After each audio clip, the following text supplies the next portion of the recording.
నమస్కారం. ఒక కీలకమైన అంశాన్ని మీ ముందుకు ఈ వీడియో ద్వారా తీసుకొస్తున్నాను. ఆంధ్రప్రదేశ్లో ఇప్పుడు కొత్త రకమైన ఎమర్జెన్సీ నడుస్తుంది. అది అధికారికంగా ప్రకటించిన ఎమర్జెన్సీ కాదు.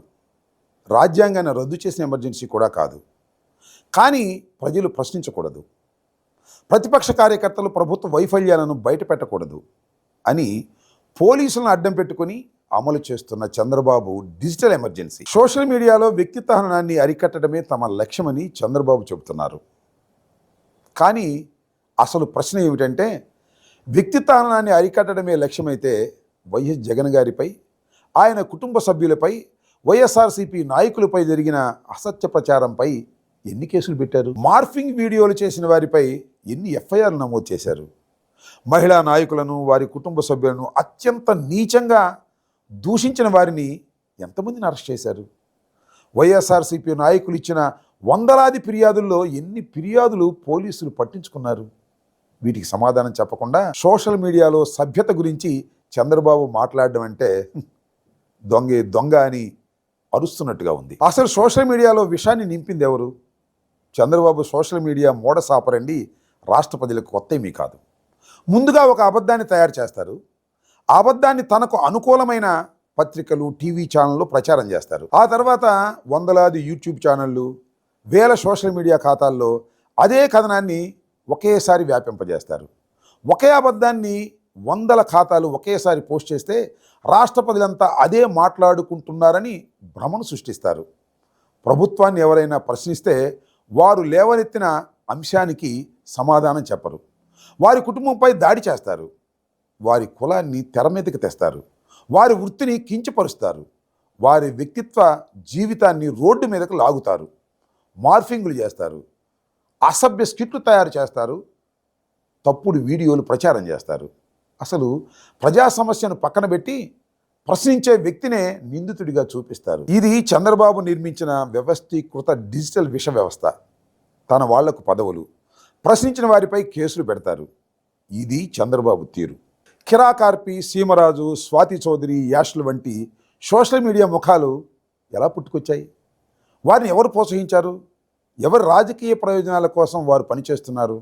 టీడీపీకి అనుకూలంగా సోషల్ మీడియాలో ప్రచారం చేసిన వారిలో పలువురు ప్రభుత్వ పదవులు ఎందుకు ఇస్తున్నారు? ప్రభుత్వానికి నిజంగా పారదర్శకత ఉంటే గత 2 ఏళ్లలో సోషల్ మీడియా నేపథ్యంలో ప్రభుత్వం పదవులు పొందిన వారి జాబితాను విడుదల చేయగలరా? వారికి ఇచ్చిన పదవులేంటి? వారి అర్హతలేంటి? వారి బాధ్యతలేంటి? వారికి ఇస్తున్న జీతాలెంత?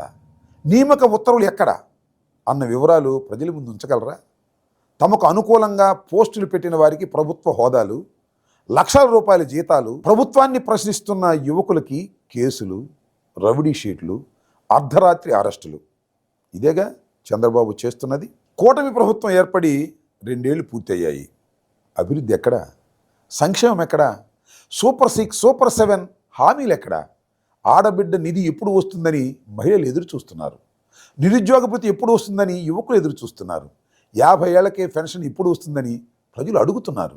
కొత్త పెన్షన్లు ఎప్పుడు? కొత్త ఇళ్ళు ఎప్పుడు? ఉద్యోగాలు ఎప్పుడు అని ప్రజలు ప్రశ్నిస్తున్నారు.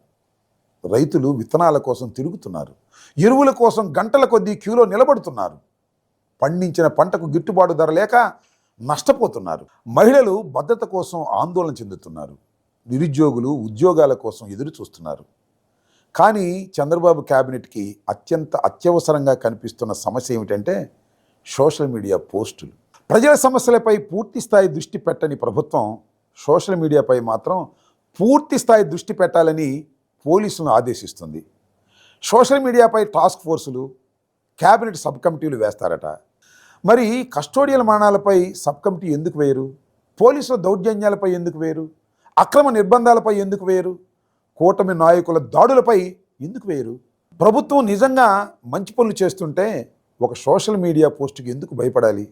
హామీలు అమలు కాకపోవడం, అవినీతి, పోలీసుల దుర్వినియోగం ప్రజల్లోకి వెళుతున్నందుకే ప్రభుత్వం ఉలిక్కి పడుతోంది. ఒకే చట్టం అందరికీ వర్తించదా?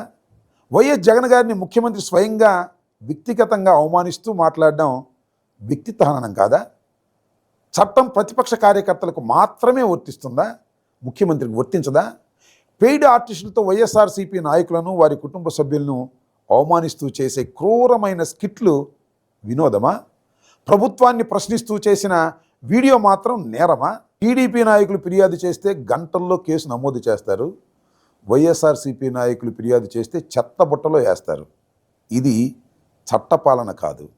ఇది అధికార పార్టీ కోసం ఒక చట్టం, ప్రతిపక్షం కోసం మరొక చట్టం.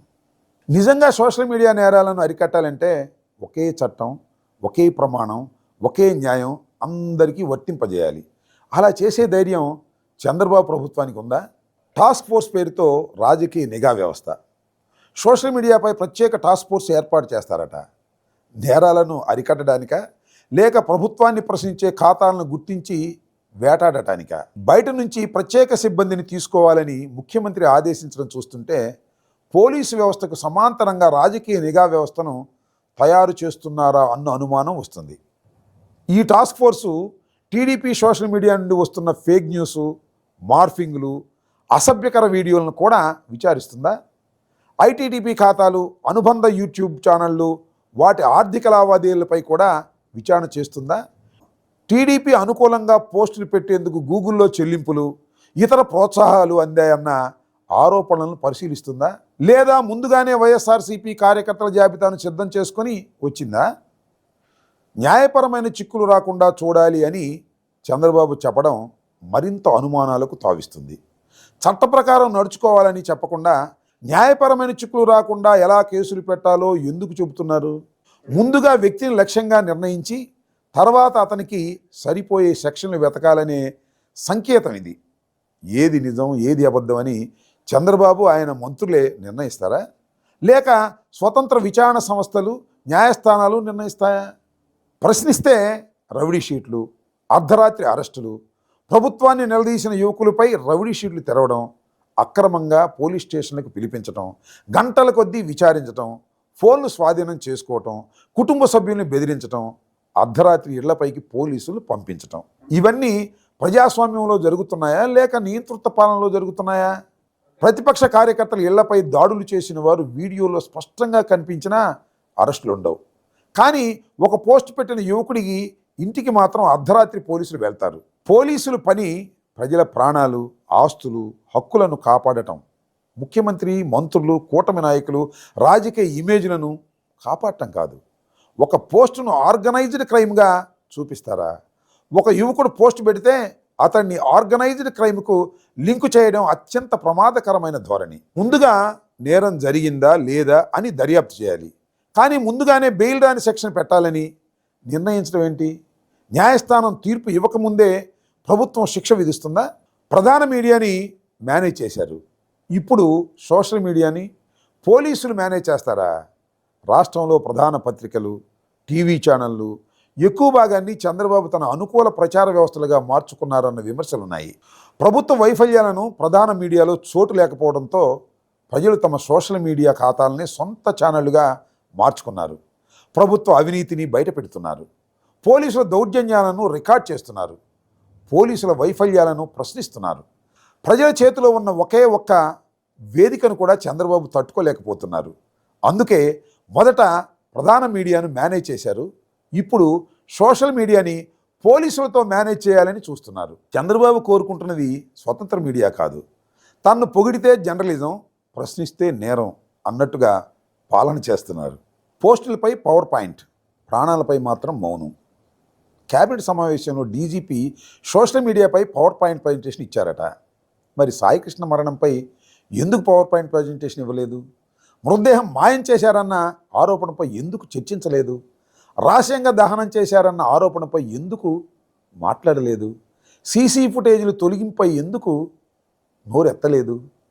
తన కుమారుణ్ణి చంపేస్తున్నారని కుటుంబ సభ్యులు, పోలీసులు, ఉన్నతాధికారులకు మొరపెట్టుకున్నా స్పందించని ప్రభుత్వం సోషల్ మీడియా పోస్టులపై మాత్రం అత్యవసర సమావేశాలు పెట్టుకోవటం సిగ్గుచేటు కాదా? క్రాంతి కుమార్ పోలీసుల వేధింపులతో ఆత్మహత్య చేసుకున్నారన్న ఆరోపణపై డీజీపీ ఎందుకు సమగ్ర నివేదిక ఇవ్వలేదు? గంగమ్మ, కళావతి, తిరుపతమ్మ ఘటనలపై కేబినెట్లో ఎందుకు చర్చించలేదు? సోషల్ మీడియా పోస్టుల కంటే మనిషి ప్రాణాలు తక్కువ?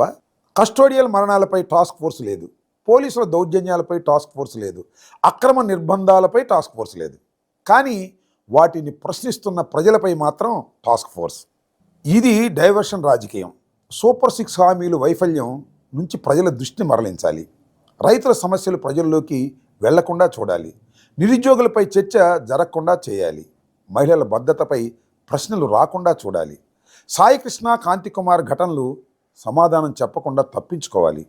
అందుకే ఒకరోజు పవన్ కళ్యాణ్ని ముందు పెడతారు, మరో రోజు మతం పేరుతో వివాదం సృష్టిస్తారు, ఇంకో రోజు రావణ పేరుతో కథ నడుపుతారు, మరో రోజు సోషల్ మీడియా కార్యకర్తలపై కేసులు పెడతారు.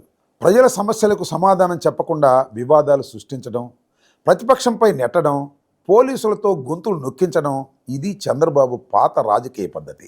చంద్రబాబు గారు, మీ అబద్ధాలను ప్రచారం చేయడానికి వందల యూట్యూబ్ ఛానళ్లను సృష్టించుకోవచ్చు, వేల సోషల్ మీడియా ఖాతాలను నడుపుకోవచ్చు. మీకు అనుకూలంగా పనిచేసే వారికి ప్రభుత్వ పదవులు, లక్షల రూపాయలు జీతాలు ఇవ్వవచ్చు. ప్రభుత్వాన్ని ప్రశ్నించిన యువకులపై కేసులు పెట్టవచ్చు, రవిడీ షీట్లు తెరవచ్చు, బెయిల్ రాని సెక్షన్లు వేయవచ్చు, అర్ధరాత్రి అరెస్టులు చేసి కుటుంబాలను భయపెట్టవచ్చు, టాస్క్ ఫోర్సులు వేయవచ్చు, ఫోన్లు స్వాధీనం చేసుకోవచ్చు, ఖాతాలను మూయించవచ్చు. కానీ ప్రజల మనసుల్లో ఉన్న నిజాన్ని తొలగించలేరు.